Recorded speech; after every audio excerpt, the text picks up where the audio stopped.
আপনারা দেখছেন দৈনিক মনোকণ্ঠ।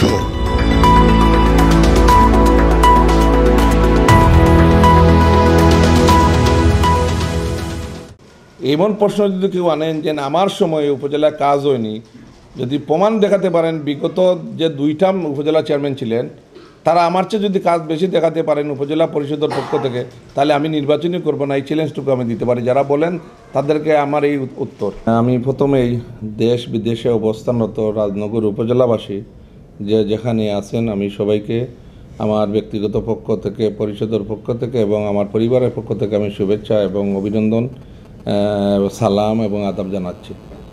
বিগত দিনে আপনারা জানেন 2019 সালের নির্বাচনের পর থেকে এখন পর্যন্ত আপনাকে যদি আমি বলি যে আমি যে গত 5 বছরে যতটুকু করেছি উপজেলা পরিষদ থেকে, এখানে আমি আরও অনেক আগেই বলেছি যে 3টা প্রকল্প আছে। একটা হলো জাইকা, একটা হলো আপনার এডিপি, আর একটা হলো রাজস্ব উদ্বৃত্ত তহবিল।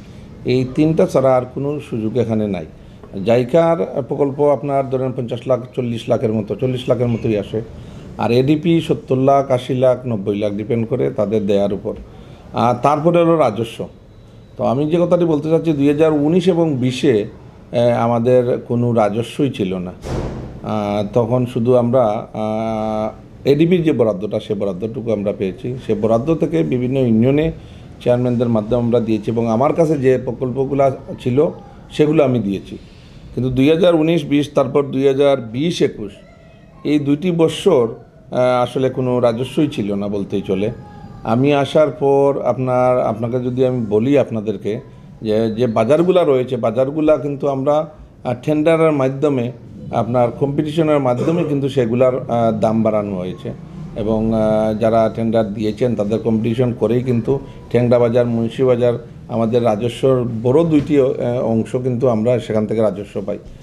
বর্তমানে 2023-24 এবং আপনার 22-23-এ 2024-এ আমরা কিন্তু প্রকল্প নিয়েছি 4 কোটি 3 লক্ষ টাকার এডিপি এবং রাজস্ব উদ্বৃত্ত যে আছে, আমরা 4 কোটি 3 লক্ষ টাকার প্রকল্প অলরেডি আমরা 80 লক্ষ টাকার এডিপির আপনার টেন্ডার হয়ে গেছে, কাজ শুরু হবে অচিরেই। এবং বাকি যে রাজস্ব তহবিলের, রাজস্ব উদ্বৃত্ত যে তহবিল আছে সেটা সেই প্রায় 3 কোটি 23 লক্ষ টাকা, সেটা কিন্তু অলরেডি প্রসেসের মাধ্যমে আছে। সেটা হচ্ছে 2022-23-এ আমরা 3 কোটি টাকার উপরে কিন্তু আমরা রাজস্ব এবং আপনার এডিপি যেটা, সেটা আমরা প্রকল্প অলরেডি এটা শেষ হয়ে গেছে। তো আমি এটা বোঝাতে চাচ্ছি যে আমি দায়িত্ব নেওয়ার পর কিন্তু সেখানে রাজস্ব ছিল না। গত 3 বছরে আমি বাড়িয়ে বিভিন্ন প্রচেষ্টার মাধ্যমে বাড়িয়ে কিন্তু 23-24-এ কিন্তু 4 কোটি 3 লক্ষ টাকার মতো আমরা নিয়ে এসেছি। তো দিনে দিনে কিন্তু সেটা বৃদ্ধি পাচ্ছে এবং এই হলো আমার মূল সম্পদ উপজেলা পরিষদে। আমার অবস্থান থেকে যতটুকু আমি পেয়েছি সততার সহিত, নিষ্ঠার সহিত এবং সচ্ছলতার সহিত কিন্তু আমি এই বরাদ্দগুলো আমি বন্টন করেছি এবং কাজ করাতে আমি সক্ষম হয়েছি। আর প্রধান বাধাই হলো যে আমি চেয়ারম্যান হওয়ার পরে করোনা মহামারী ছিল, তারপর ভয়াবহ বন্যা পরিস্থিতি ছিল, সবগুলো মোকাবেলা করেই কিন্তু আমার অবস্থান থেকে আমি যতটুকু করার জনগণের জন্য আমি করেছি। আর তারপরে আপনার এখানে আরও কিছু বিষয় আছে, শুধু উন্নয়নের দেখলেই চলবে না। এখানে আমি উপজেলা চেয়ারম্যান হিসাবে আমি চেষ্টা করেছি যে সর্বশ্রেণীর পেশাজীবী মানুষের সাথে সুসম্পর্ক রাখার, মানুষের উপকার করার, ন্যায় বিচার প্রতিষ্ঠা করার, সমাজকে মাদক মুক্ত করার এবং চা শ্রমিকদের অধিকার আদায়েও কিন্তু আমি কাজ করে যাচ্ছি। আপনারা জানেন বিগত দিনে আমি চেয়ারম্যান হওয়ার আগে আপনার হাওর অঞ্চলে কিন্তু সেখানে আপনার বরুক্ষেত হতো না।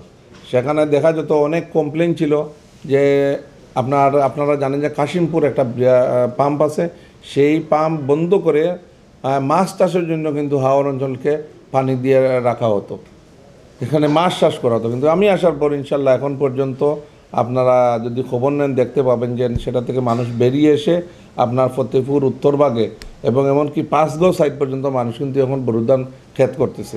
তো আরও কিছু বিষয় আছে, আপনার যে বাজার যেগুলো আছে, তারপর আপনার বালুরঘাট যেগুলো আছে, আমরা যেগুলা টেন্ডার দেওয়া যায় সেগুলা টেন্ডারের মাধ্যমে কিন্তু সরকারের রাজস্ব আমরা আদায় করছি। আমার সময়ে সেটুকু করতে পেরেছি এবং সমাজের ন্যায় বিচার যেটা, সেটা প্রতিষ্ঠা করার চেষ্টা করেছি।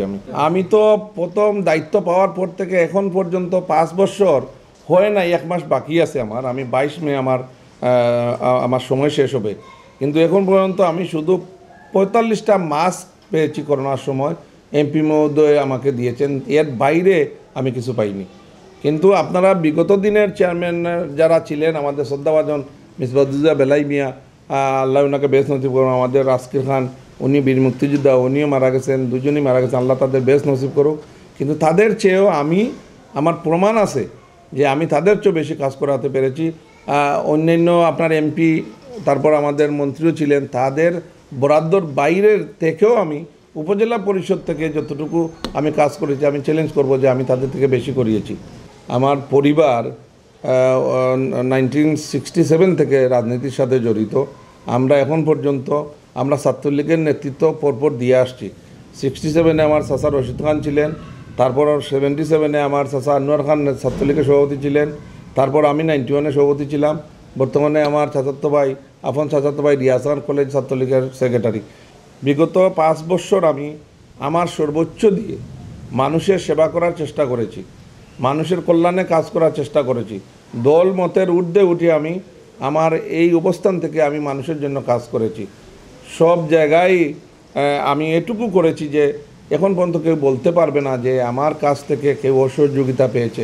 হয়তো অনেককেই আমি অনেক কিছু দিতে পারিনি, যেটা আমার কাছে নাই সেটা আমি কিভাবে দেব, কিন্তু একটা কাজ করেছি, আমি আমার সর্বোচ্চ দিয়েছি, চেষ্টা করেছি। কিন্তু একটা কাজ করেছি রাজনগরবাসীর জন্য, যে কাজগুলো আমি করতে পারিনি সেই কাজের জন্য রাজনগরবাসীকে নিয়ে আমি এখানে একজন এমপি আনার জন্য আমি কাজ করেছি, এবং আমরা সার্থক রাজনগরবাসীকে নিয়ে রাজনগরের একজন এমপি বানাতে পেরেছি, যে আমরা বাকি কাজগুলো যাতে আমরা এমপি মাধ্যমে করতে পারি, তার জন্য এই কাজটুকু আমি করেছি। যে আমি যেখানে যে কাজগুলো করতে ব্যর্থ হয়েছি, সেই কাজগুলো যাতে আমাদের রাজনগরেই এমপি উনি করাতে পারবেন, সেটুকু আমরা করেছি। যেখানে আমি সেখানে আমার এমপি মহোদয় আছেন, সেই কাজটুকু উনি করবেন।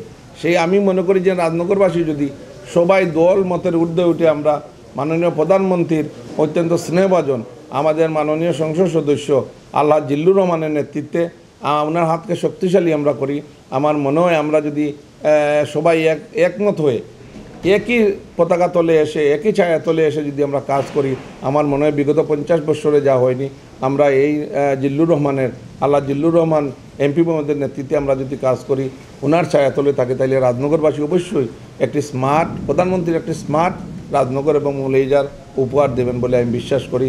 আসুন আমরা সবাই মিলে অন্তত 5টা বছরের জন্য আমরা দলাদলি ভুলে গিয়ে, ভেদাভেদ ভুলে গিয়ে, বিভিন্ন গোত্র ভুলে গিয়ে আমরা যাতে সবাইকে নিয়ে একসাথে রাজনগরের স্বার্থে, রাজনগরের উন্নয়নের স্বার্থে আমরা কাজ করতে পারি, সেই মেসেজটা আমি আপনাদের মাধ্যমে আমি আমার রাজনগর উপজেলাবাসীকে এবং দেশে বিদেশে যারা রয়েছেন তারাকে আমি দিতে চাই।